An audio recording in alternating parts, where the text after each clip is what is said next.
O programa Justiça para Todos está de volta com a entrevista com o ministro do Supremo Tribunal Federal, Luiz Roberto Barroso. Ele fala da importância do plenário virtual para agilizar o julgamento das repercussões gerais. O plenário virtual tem ajudado nesse sentido, principalmente da repercussão geral? Muito. O plenário virtual ajuda muito, não só porque é ali que nós fazemos a seleção dos casos de repercussão geral e agora a maior parte dos ministros já tem a percepção de que é preciso ser módico na concessão de repercussões gerais, quer dizer, quase todos os ministros deram, nos últimos tempos, 2, 3 repercussões gerais, 4 no máximo. Alguns ainda sugerem 9, mas aí é uma questão de se adaptar aos novos tempos e ao estoque que nós temos. Mas o plenário virtual serve, em primeiro lugar, para se selecionarem as repercussões gerais. Segundo, ele serve para reafirmar a jurisprudência.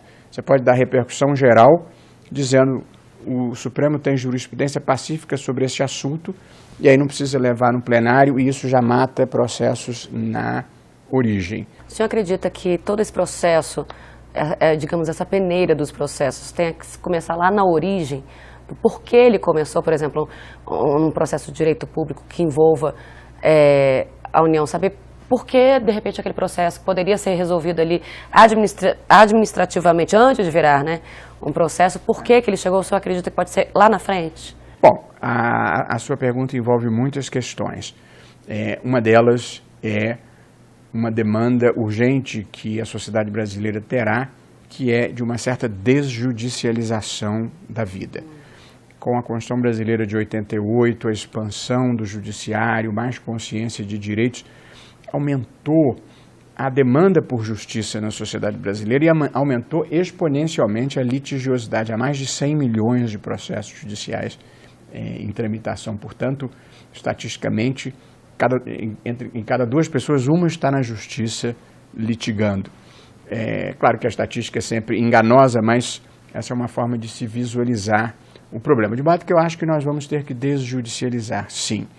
O próprio Supremo contribuiu recentemente, num caso em que eu mesmo fui relator, que benefícios previdenciários só é possível judicializar, só é possível ir brigar na justiça se ele tiver sido postulado administrativamente perante o INSS e tiver sido negado.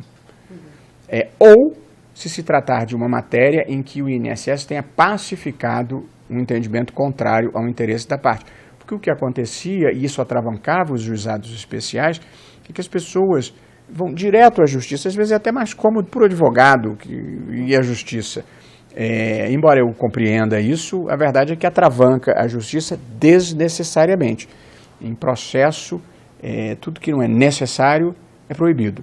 Mas um sistema de repercussão geral bem conduzido, com teses bem fixadas, você já pode matar os problemas no primeiro grau. Basta, em muitos casos, reproduzir a tese que o Supremo tenha afirmado. Essa foi uma questão que eu me empenhei muito e com o apoio do presidente Lewandowski, que acho que prevaleceu no plenário. Ao final de todo o julgamento, o tribunal enuncia qual foi a tese jurídica que obteve a maioria de votos. Quando eu era advogado, isso me afligia muito. Muitas vezes você lia os acórdãos do Supremo e não conseguia saber exatamente qual era a tese, até porque o sistema aqui é agregativo, cada um junta o seu voto e às vezes você não sabe exatamente qual é o ponto comum daqueles votos. Isso, nos últimos tempos, acabou. E, portanto, ao final de todo o julgamento, na repercussão geral, porque eu acho que é obrigatório, mas mesmo nos outros, o tribunal afirma a tese jurídica que está sendo afirmada pela maioria é a seguinte. E aí se produz 1, 2 frases e isso ajuda de uma forma extraordinária o juiz de primeiro grau que precisa entender o que o Supremo decidiu. Pode-se dizer que a repercussão geral é um mecanismo que começou funcionando muito bem, que ainda funciona, mas que é preciso pensar agora numa solução rápida para que não deixe de ser diferenciado, né, no que foi proposto inicialmente? Acho que é isso mesmo. Ela foi uma excelente solução, mas se for manejada inadequadamente, passa a ser parte do problema. Por exemplo, você ter um estoque de repercussões gerais acumuladas sobrestando os processos é parte do problema. Ok, obrigada pela entrevista, Prazer. ministro.